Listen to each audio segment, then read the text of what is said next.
अस्सलामु अलैकुम।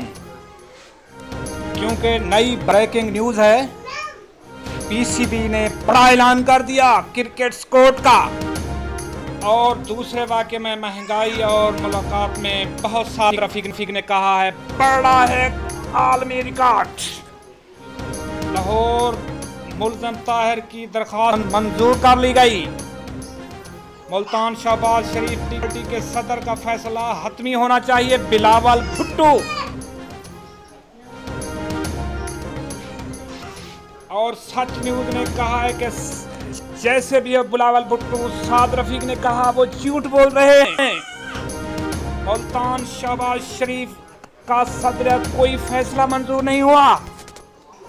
बैनुल-अक़वामी इमदाद शराइत से बातर है और भूरे वाला में अड्डे पर अफसोसनाक वाक़या जायजा लें। और ये खतरनाक है और खतरनाक एक परिंदा निकला हुआ है।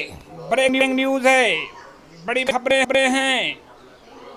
हमारे पीसीबी का बड़ा ऐलान और बड़ी टीम का ऐलान कर दिया। और हमारे चैनल को सब्सक्राइब कीजिएगा और नई